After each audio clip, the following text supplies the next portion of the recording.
कई वर्षों पहले पुष्करगढ़ और कलिंग के बीच एक भयंकर युद्ध हुआ था, जिसमें हजारों सैनिकों का रक्त इस नदी में बहा था। युद्ध के बाद यह नदी हमेशा के लिए लाल हो गई और कहा जाता था कि इसका पानी पीने वाला व्यक्ति कुछ ही दिनों में मृत्यु को प्राप्त कर लेता था। राजा विक्रमादित्य ने इस रहस्य को सुलझाने और रक्त सरिता के अभिशाप को समाप्त करने का निश्चय किया।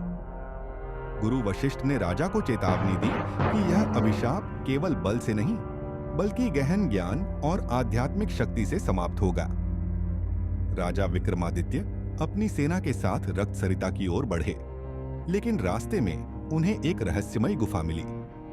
गुफा के भीतर पत्थर बने योद्धाओं की मूर्तियां थीं, जिनके चेहरे भय और दर्द से भरे थे।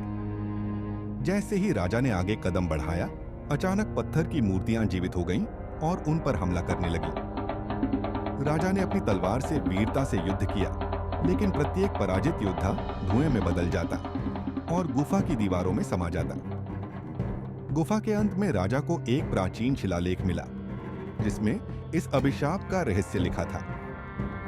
शिलालेख के अनुसार इस अभिशाप को केवल तब समाप्त किया जा सकता था जब युद्ध में मारे गए निर्दोषों की आत्माओं को मुक्ति दी जाए।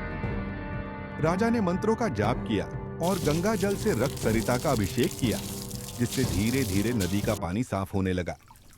जैसे ही नदी का रंग साफ हुआ, आसमान में दिव्य प्रकाश फैल गया और अभिशाप समाप्त हो गया।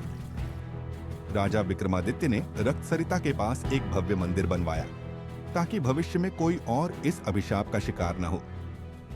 इस तरह रक्त सरिता का अभिशाप समाप्त हुआ और यह स्थान फिर से पवित्र बन गया। राजा विक्रमादित्य की वीरता और ज्ञान की गाथा युगों तक याद की जाती रही।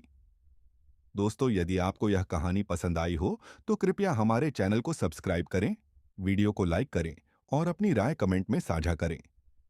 हम ऐसी और रोमांचक कहानियां लाते रहेंगे। तब तक के लिए इंतजार करें। धन्यवाद।